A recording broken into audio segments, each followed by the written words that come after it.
This is the Realty Classroom Podcast, episode number 178. How to be in the presence of. Are you a real estate agent who wants to turn your real estate job into a business without sacrificing your lifestyle, but you just can't seem to find the right plan or any plan to help you get there? Well, then, hey, you are definitely in the right place. I'm Danny Griffin, the founder of the Realty Classroom and the host of this podcast.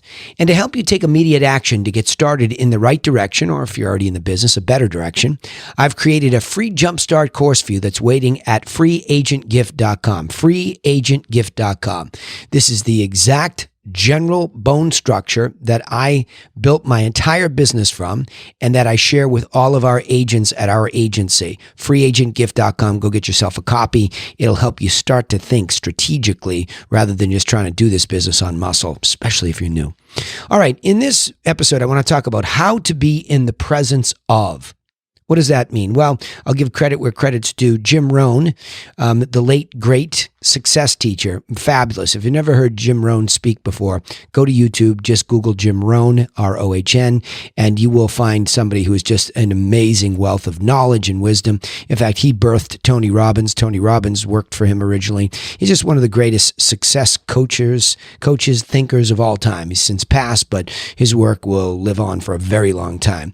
And that was a line that he had that really struck me. I was trying to look for some clarity in the way that I discuss with agents and for myself. Why is it that I do certain things when I'm working in my business and not on my business? That's a Michael Gerber concept. The difference is one, I'm really managing, building systems, and the other one, I'm actually acting as the agent in my own book of business, because even though I'm a broker owner, I'm a coach, I still run my own book of business. And at this point in time, of course, I have team members that help me do that. I have a telemarketing specialist. I have a client care manager. I have a closing coordinator. And then a whole orchestra of other folks that help with social media. So at this point in my career, I have developed a support cast of microeconomic specialists. That's what I would call each one of them.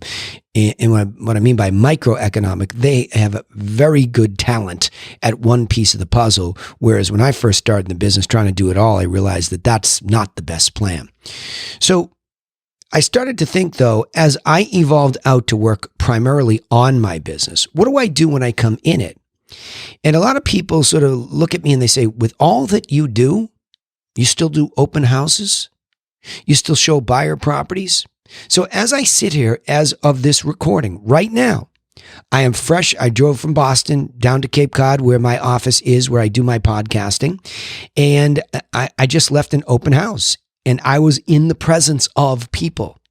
Yesterday, I had a buyer come along and the team had set up a bunch of showings and I was in the presence of that buyer for Friday afternoon and Saturday morning.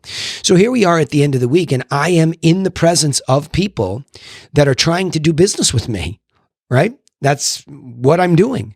And so the highest and best use I find is to be in the presence of decision makers, whether it's the seller, whether it's the buyer or the buyer's coming to my seller's listing, whatever it is.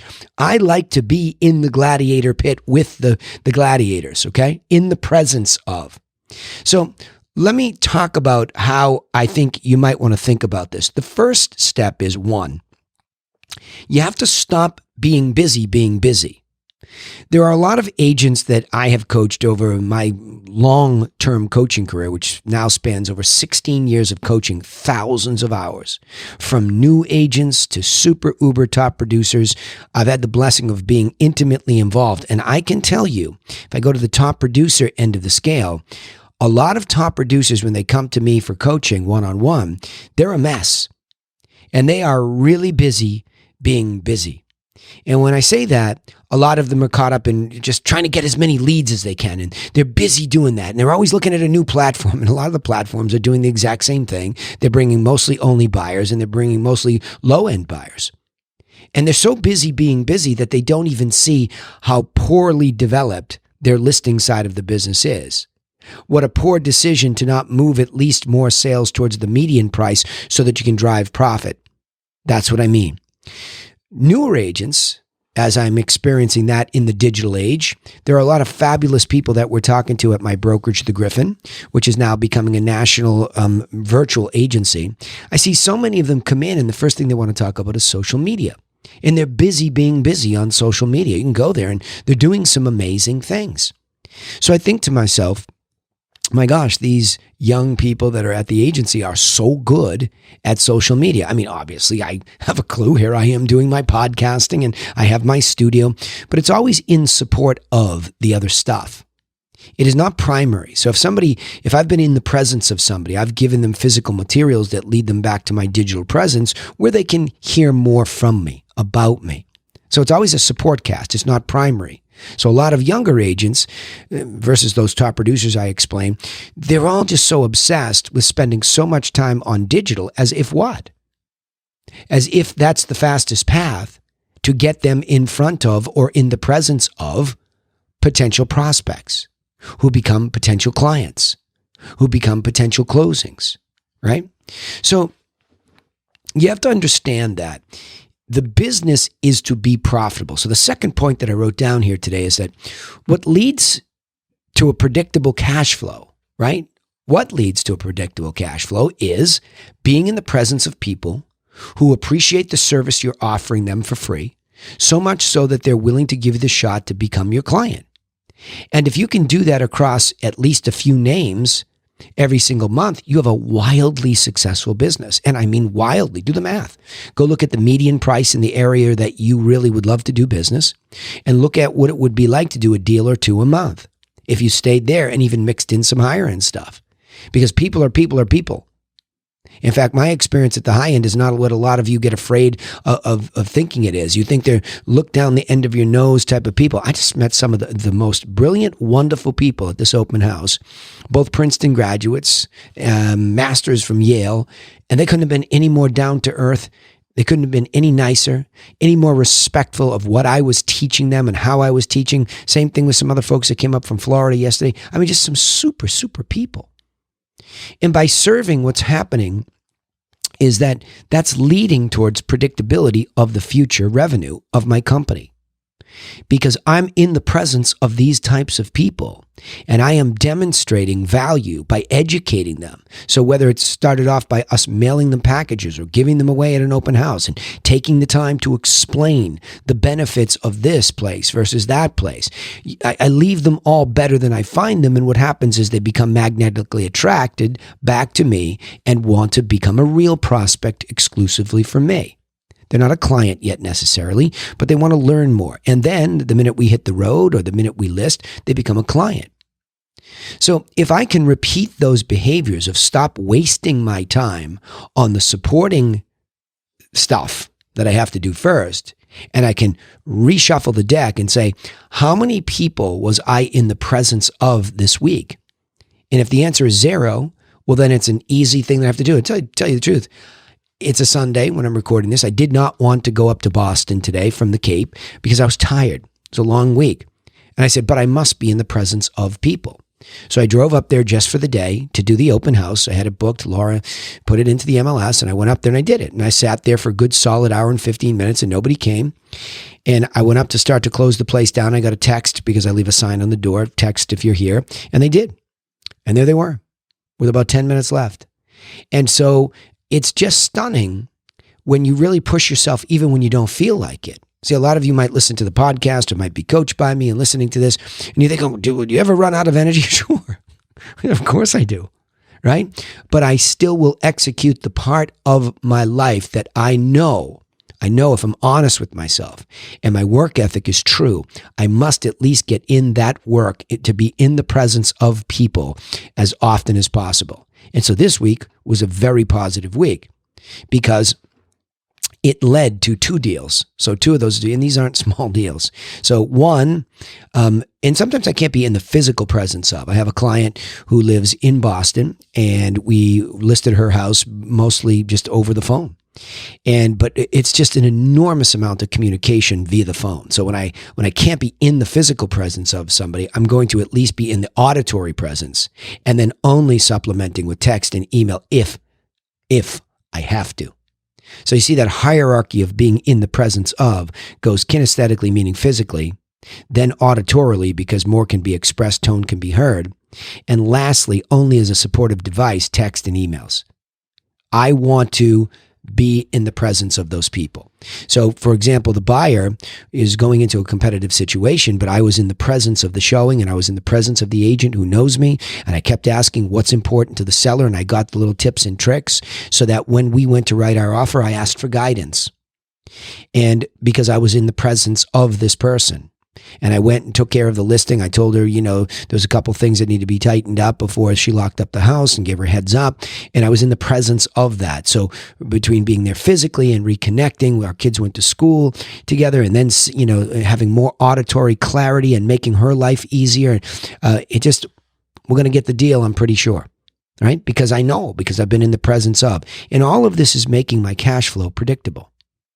So all I have to make sure is that the team, from a telemarketing standpoint, is using auditory, using physical mailers to try to get me in the presence of more people every week. So even my support cast is weighted towards getting me in the presence of more potential prospects who become clients.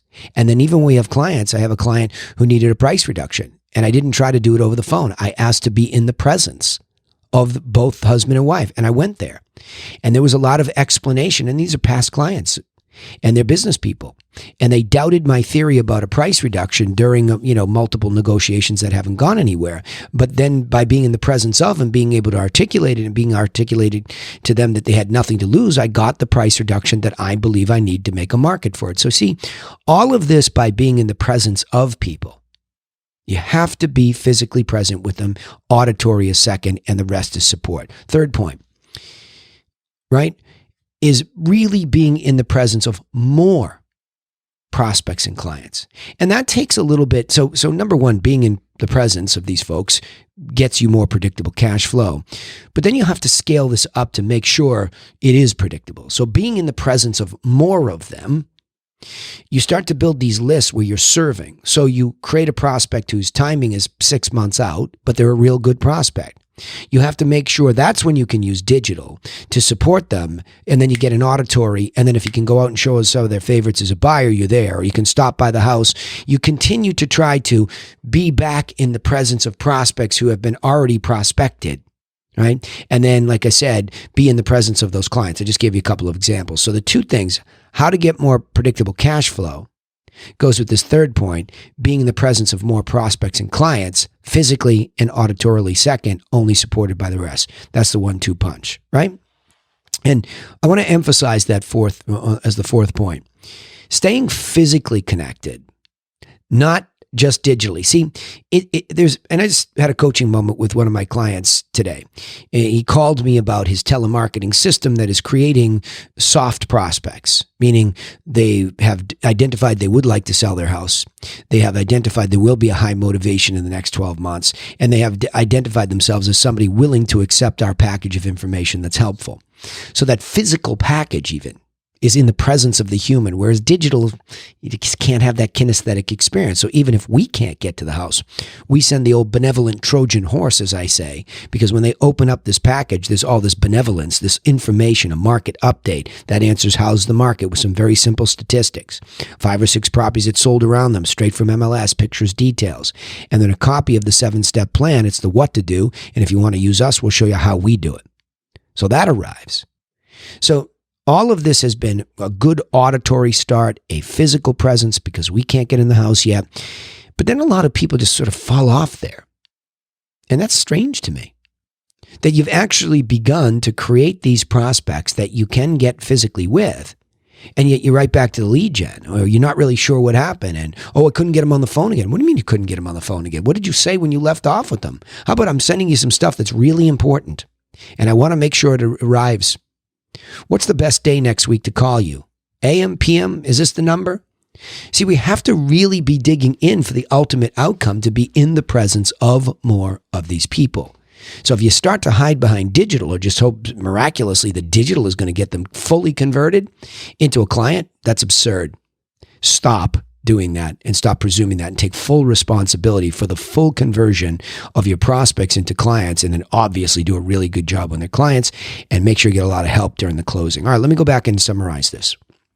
Thank you, Jim Rohn, for the lesson of how to be in the presence of. Really simple, logical, great wisdom. And that made me think about these points. Number one, you have to stop being just busy. Stop being busy being busy. In other words, you're going round and round and round and round and round, and it feels like you're doing so much, and you're doing a lot of the wrong things because those things aren't getting you in the presence of prospects and clients fast enough. Two, what leads to a predictable cash flow is the question on the table. Well, it's the build out of more prospects that are being converted properly. So three, being in the presence of prospects helps you deepen that relationship. So open houses, showings, where you can then get out with those people and convert them to clients. All that presence, that physical presence, makes that human attachment, right? Listen, how many people are now meeting other people, significant others, online?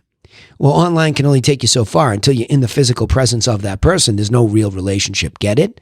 If it happens in love, why wouldn't it happen in business the same way? And lastly, stay physically connected. Once that starts, don't just go back and default to digital and take this relationship for granted. Every relationship needs time, okay? I'll summarize it this way. In the digital age, too many of us are too busy being busy without thinking about whether or not the work we are doing is the most profitable work.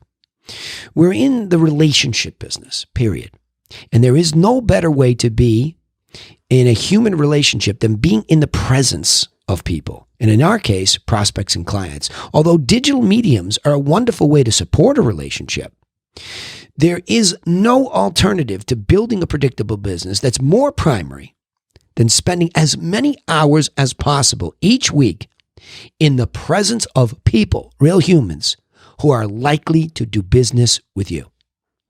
Okay, remember, you can take immediate action and get started in the right direction with our free simple business plan. It's waiting for you over at freeagentgift.com, freeagentgift.com.